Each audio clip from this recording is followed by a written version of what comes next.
Hola chicos, me da mucho gusto saludarles, espero que se encuentren muy bien.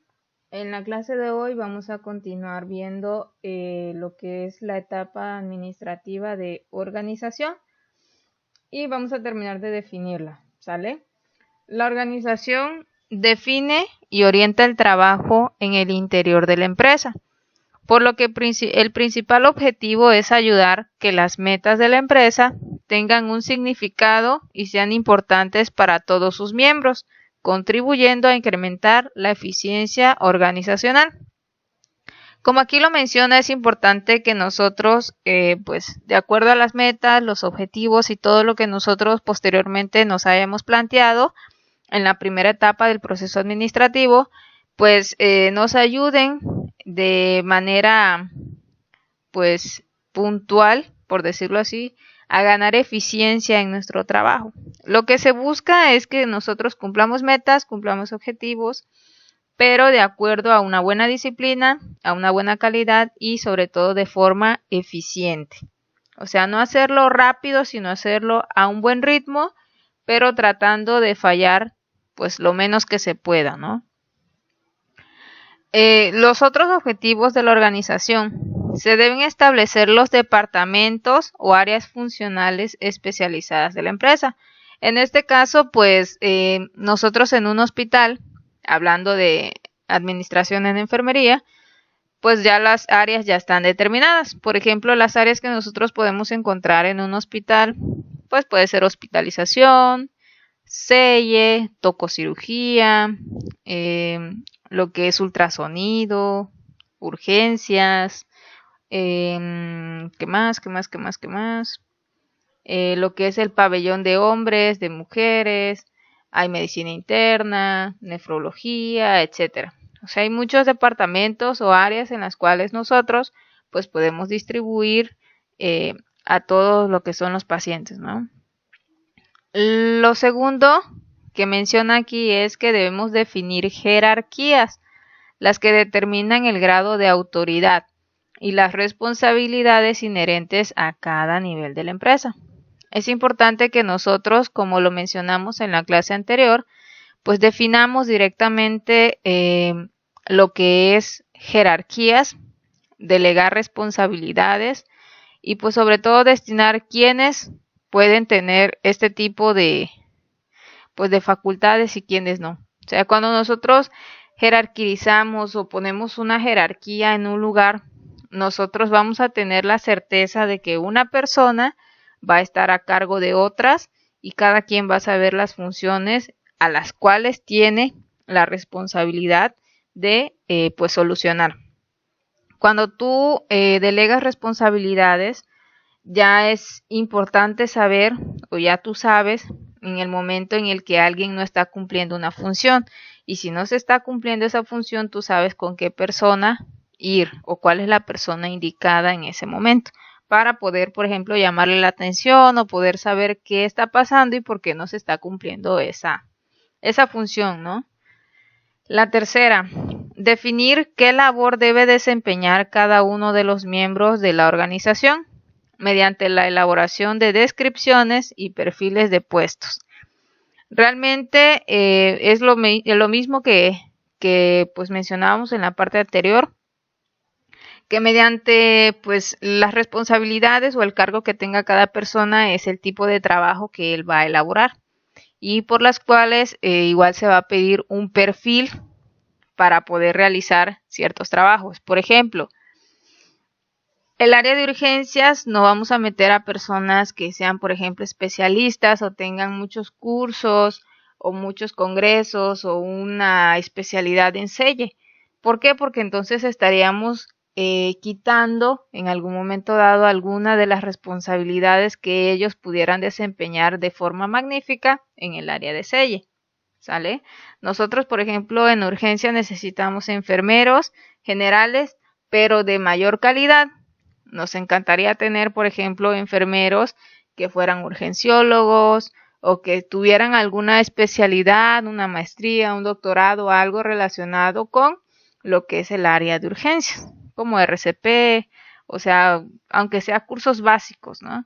pero que tenga un poquito más de conocimiento del área en donde ellos están ubicados. El organigrama describe gráficamente los puestos en la compañía y cómo están organizados.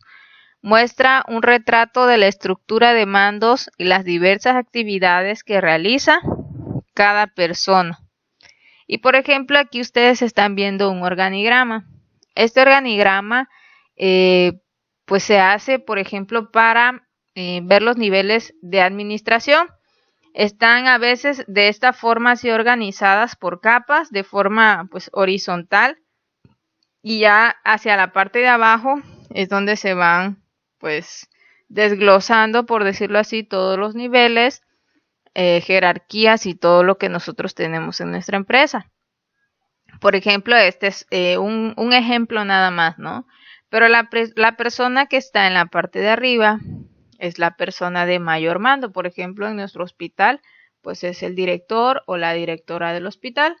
Le sigue, por ejemplo, un subdirector y debajo de ellos están todos los demás, ¿sale? Y así poco a poco hasta llegar hasta el último piso en el cual están las personas no menos importantes, sino que tienen cargos pues que no en dado caso son aledaños a los que se necesita en un hospital, por ejemplo, personal de, no sé, de intendencia o quienes recogen basura o mantenimiento, los que lavan ropa, etcétera. Todos son igual de importantes, pero hablando de jerarquías, pues cada uno necesita un lugar y un espacio en este organigrama. Como este organigrama ustedes pueden encontrar muchísimos, dependiendo qué quieran organizar, pueden encontrar muchas cosas. Si ustedes textean por ahí por Google, pues que es un organigrama, ¿no? Pero bueno, ¿qué entendemos por una organización formal y qué entendemos por una organización informal? Una organización formal es aquella que se establece de manera deliberada para alcanzar un objetivo específico. Se caracteriza por tener una estructura claramente definida y contar con políticas y reglamentos de acción claros y conocidos por sus miembros que la conforman. Una organización informal es la que se refiere a las relaciones sociales y se desarrollan espontáneamente entre los individuos libres y cuyas actividades no siguen reglamentos ni estructuras específicas.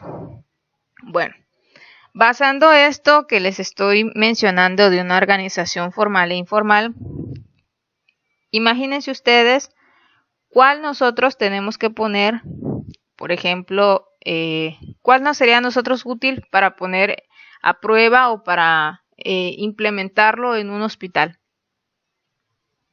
Obviamente tendríamos que utilizar una organización formal. ¿Por qué? Porque nosotros desde un principio estamos hablando que en un proceso administrativo hablamos de políticas, hablamos de reglas, de metas, de objetivos, de jerarquías, etc. Y si nosotros, por ejemplo, utilizáramos una organización informal, nosotros dejaríamos que todas las personas que trabajan en un hospital asumieran el cargo que quisieran, hicieran las actividades o las acciones que ellos quisieran. Si no las quieren hacer, no las hacen. Si quieren ir, van. Si no, no van, etc. Entonces, las dos organizaciones están perfectas. Simplemente que hay una que, por ejemplo, nosotros podemos adecuar a ciertas empresas, a negocios, etc. Y hay otras que son de manera intuitivas. Por ejemplo, si nosotros vamos a una reunión en la que no nos conocemos nadie, ahí se está dando una organización informal. Porque sí, porque no. Tenemos que ponernos de acuerdo con los demás miembros que están a nuestro alrededor para pues poder llevar algo en común, ¿no? O a llegar a una meta en común. Entonces, eso es importante. Por ejemplo, este es un organigrama también, nada más como ejemplo se los coloqué ahí, que es como les digo, o sea, ustedes pueden buscarlo de diferentes formas, dependiendo qué es lo que ustedes quieran organizar, va a ser la forma que ustedes puedan darle a su organigrama.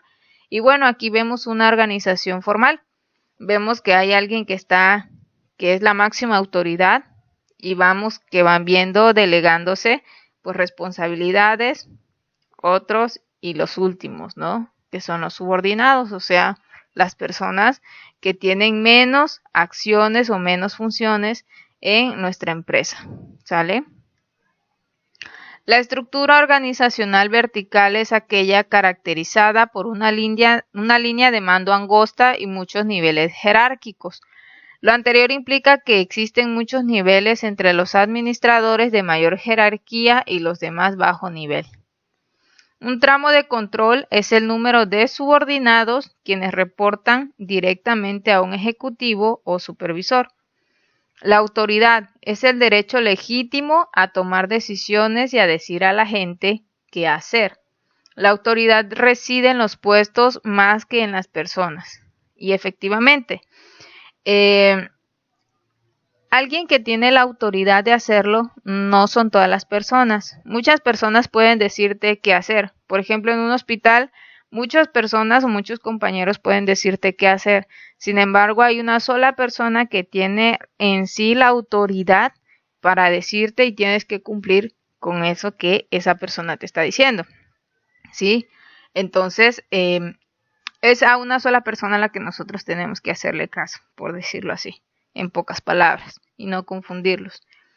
Nosotros debemos de seguir una sola línea de mando, es decir, hacerle caso a una sola persona, y esa persona debe de tener un cargo específico. Por ejemplo, un jefe de área o un jefe de piso o la persona más inmediata para nosotros, la jefa de enfermeras, ¿no? En general.